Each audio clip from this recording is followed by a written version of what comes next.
السلام الله عليكم ورحمة الله تعالى وبركاته. كلنتي wanaagsan saaxiibayaal meel kastoo aad joogtaan waa kuma wasiir cali xasan maxamed jaamac cali mareexaan wasiirka cusub ee wasaaradda horumarinta biyaha Soomaaliland. cali xasan maxamed mareexaan waxa uu ku dhashay magaalada Burco ee xarunta gobolka Togdheer. waxa uu waxbarashadiisa hoose dhexe iyo sareba kaga baxay isla magaalada Burco. wasiir mareexaan waxa uu ka soo jeedaa qoys ganacsato ah oo gobolka Togdheer caanka ah. taasi waxay u sahashay yaraantiisiiba inuu ku bilaabo ganacsi isla markaana qayb ka noqdo dhalinyaradii farakutiriska ahaa ee sida weyn uga qayb qaatay horumarka gobolka Togdheer iyo sidii Burco ay uga muuqan lahayd guud ahaan Soomaaliland. waxa uu maalgelin ku sameyn jiray dhanka sportska gobolka iyo waxbarashada qaybaheeda kala duwan.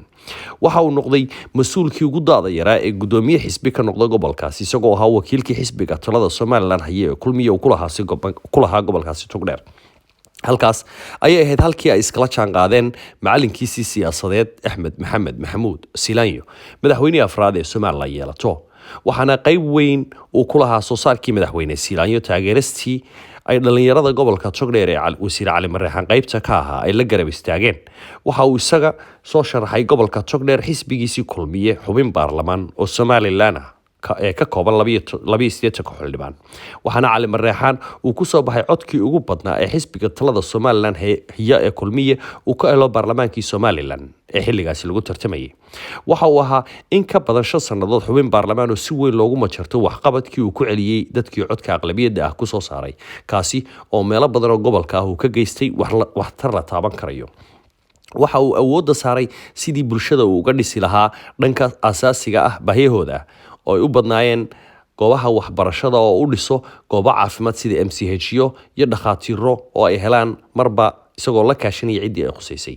waxa uu wasiirku dhisay goobaha ammaanka ay ku howlgalayeen booliska ama xaramo boolis oo ay yeeshaan degmooyin badan oo gobolka Togdheer ka mid ah. wasiirku waxa uu meelo badan oo xarunta ammaanka guddoonsiiyay gaadiid ay ku howlgalaan oo ka caawiya sugidda amniga gobolka iyo guud ahaan dalka.